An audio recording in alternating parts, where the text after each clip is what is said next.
আসসালামু আলাইকুম। আজকে তোমাদেরকে বন্ধু খাতার আরেকটা নতুন ডিজাইন দেখিয়ে দিব।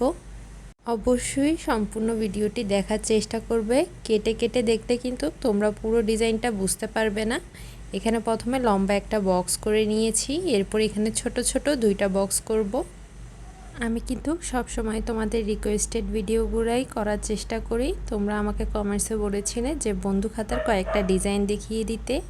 এর আগে আমি একদম সিম্পল দেখে একটা দেখিয়েছিলাম, এটা একটু গর্জিয়াস দেখে দেখাচ্ছি। এখানে পুরো বক্সটা জুড়ে আমি একটা রিবন এঁকে নিচ্ছি। আমি যেভাবে স্টেপ বাই স্টেপ আঁকছি তোমরাও চেষ্টা করবে সেই স্টেপ অনুযায়ী আঁকার।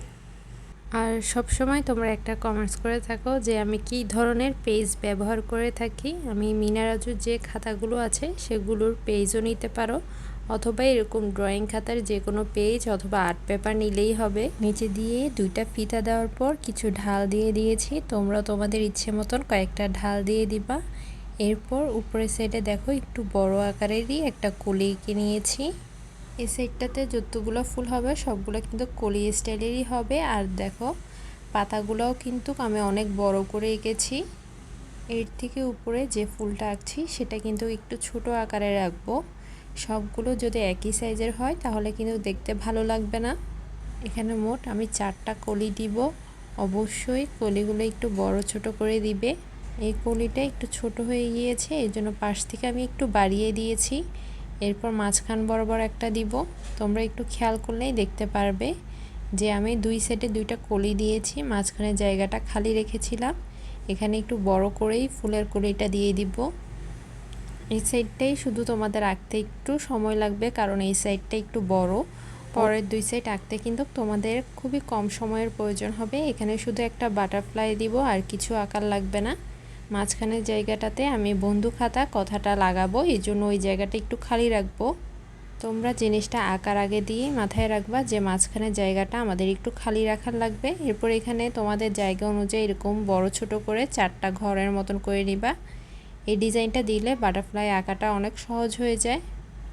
আমি যেভাবে আঁকছি ওভাবে যদি বাটারফ্লাই আঁকতে না পারো তোমরা তোমাদের মতন করেও আঁকতে পারবে। আমার আঁকাটা কিন্তু খুবই সহজ, একটু ভালো করে খেয়াল করলেই আঁকতে পারবে।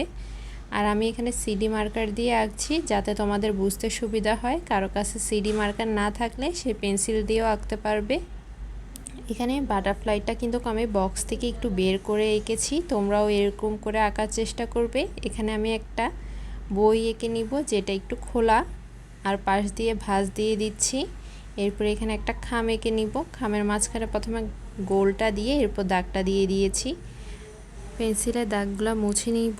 এরপর আমি এখানে কালারটা করে নিচ্ছি। এখানে তোমরা সাইন পেনও ব্যবহার করতে পারো, অথবা এরকম ব্রাশ পেনও ব্যবহার করতে পারবো। তোমাদের কাছে যে কোনো কালারই থাকলে সেটা দিয়ে কালারটা করবে। আমি যে কালারগুলো যেখানে ব্যবহার করছি তোমরা সেই কালারগুলোই ব্যবহার করার চেষ্টা করবে। এখানে আমি প্রথমে লাল কালারটা দিয়ে শুরু করছি। তোমরা কিন্তু চাইলে ডায়মন্ড কালার দিয়েও করতে পারো। কিছু কিছু জায়গায় লালটা দেওয়ার পর এরপর কমলা কালারটা ভালো করে মিক্স করে দিচ্ছি। আর কিছু জায়গায় একটু খালি রাখবো হলুদটা দেওয়ার জন্য। এখানে আমি শুধুমাত্র 3টা কালারই ব্যবহার করব। ছবিটা তোমরা যদি একবার ভালো করে দেখে নাও তাহলে কিন্তু তোমাদের আঁকতে অথবা কালার করতে কোনোটাই অসুবিধা হবে না। খুবই সিম্পল এবং খুবই সুন্দর। জিনিসটা করলে কিন্তু তোমার টিচাররাও অনেক খুশি হয়ে যাবে যে জিনিসটা এত সুন্দর করে করেছো। এটাতে আমি একটু হলুদ দিয়ে দিয়েছি, এরপর কমলা। সবগুলার কালারে কিন্তু আমি গাঢ় রাখবো না। নিচেরটার যেরকম লালটা একটু বেশি দিয়েছিলাম, এখানে লালের পরিমাণটা একটু কম করে হলুদের পরিমাণটা বেশি দিয়েছি। কালার করার সময় তুমি একটু ভেরিয়েশন রাখার চেষ্টা করবা, তাহলে কিন্তু ছবিটা আরও বেশি সুন্দর হবে। না হলে তোমরা কিন্তু সবগুলো সেম কালার করতে পারো। এবার হলুদটা ভালো করে দিয়ে দিব। এবার পাতাগুলো কালার করার পালা। পাতাটাতে আমি প্রথমে সবুজটা দিয়ে একটা আউটলাইন করে নিচ্ছি। আর কেউ যদি ব্রাশ পেন কিনতে চাও আমি বলবো ডোমসের ব্রাশ পেনগুলো খুবই ভালো। তোমরা চাইলে এই ব্রাশ পেনগুলো নিতে পারো, এগুলো খুবই পিগমেন্টেড। এগুলো দিয়ে করেও কিন্তু তোমরা খুবই মজা পাবা। এরপর আমি হালকা করে একটু হলুদ কালার দিয়ে দিচ্ছি। আমি কিন্তু কালার করতে করতে বা আঁকতে আঁকতে তোমাদেরকে অনেক ধরনের টিপস দিয়ে থাকি, এই জন্য সবসময় বলি ভিডিওগুলো না কেটে একটু দেখার জন্য। সবগুলো পাতায় কিন্তু একই রকম করেই কালার করে নিয়েছি। ঢালগুলাতে একটু সবুজের পরিমাণ বেশি দিব, টিয়ার পরিমাণটা কম দিব। ঢালগুলাতে কিন্তু কোনো রকমের হলুদ কালারটা ব্যবহার করা যাবে না। বক্সের বাকি অংশটাতে আমি এরকম গোলাপি কালারটা দিয়ে দিচ্ছি। হালকা যে গোলাপি কালারটা আছে সেটা দিব। কারো কাছে যদি গোলাপি কালারটা ভালো না লেগে থাকে তারা কিন্তু আকাশি বা অন্য যে কোনো কালার ব্যবহার করতে পারবা, কিন্তু একটু হালকা কালার ব্যবহার করার চেষ্টা করবা। পুরোটা করা শেষে এরকম মার্কার পেন দিয়ে একটু আউটলাইন করে নিবা, তাহলে দেখতে আরও বেশি ভালো লাগবে। এবার প্রজাপতিটার কালার করে নিচ্ছি। এখানে নেভি ব্লু যে কালারটা আছে সেটা দিয়ে ভালো করে আউটলাইন করে নিব। দোনো সাইডে একসাথে কালার করব, তাহলে খুবই দ্রুত হবে। এরপর বেগুনি কালারটা মিক্স করে নিচ্ছি। আর আমি কিন্তু প্রত্যেকটা কম্পিটিশনের ভিডিওই কিন্তু আপলোড করে থাকি। সামনেও কিন্তু 15 আগস্ট আসছে, সেটারও ভিডিও আমার চ্যানেলে পেয়ে যাবে। এই জন্য অবশ্যই আমার চ্যানেলটি সাবস্ক্রাইব করে রাখবে। তোমরা অনেকেই কমেন্টস করেছো যে আপু 15 আগস্টের ছবি দেন, খুব দ্রুতই আপলোড করা হবে। উপরেরটাতে আমি হলুদ দেওয়ার পরও কিন্তু সাদা অনেকগুলো জায়গা রেখেছি, সেম নিচেরটাতেও কমলা দেওয়ার পর সাদাও কিছু জায়গা রাখবো। পাশেরটাতে শুধু একটু আউটলাইন করে নিয়েছি আকাশিটা দিয়ে। এখানে গোল্ডেন কালারটা দিয়ে আমি কিছু ডট দিয়ে দিচ্ছি। এই জিনিসটা অপশনাল, তোমাদের কাছে যদি থাকে তাহলে দিবা, না হলে কালো দিয়েও দিতে পারো, না দিলেও সমস্যা নেই। কলমটার নামও কিন্তু তোমাদেরকে আমি ভালো করে দেখিয়ে দিচ্ছি। এবার একটা স্কেল দিয়ে এরকম বক্স বক্স করে কিছু দাগ দিয়ে দিবা। এখানে হালকা গোলাপি কালারটা দিয়ে আমি একটু গ্যাপ দিয়ে এরপর এরকম দাগগুলো টেনে নিয়েছি। এখানে কালারগুলো আমি ফুল প্রজাপতি এগুলার কালার দেখো একদম ব্রাইট রেখেছি এবং ব্যাকগ্রাউন্ডের কালারটা একদম হালকা রাখার চেষ্টা করেছি। সব কিছুর কালার যদি ব্রাইট হয়ে যায় তাহলে ছবি দেখতে ভালো লাগবে না, সেজন্য এই জিনিসগুলো সবসময় মাথায় রাখবা যে একটা লাইট দিলে পরেরটা একটু ডিপ দিতে হয়। খামের উপরের সাইডটাতে টিয়া কালার দিয়ে দিয়েছি, মাঝখানেরটা লাল, এরপর খয়েরিটা দিয়ে একটু আউটলাইন দিয়ে ভিতরেরটা বাদামি কালার করে নিয়েছি। এখানে স্কিন কালারের একটা মার্কার দিয়ে আমি পুরো বইটার কালারটা করে নিব।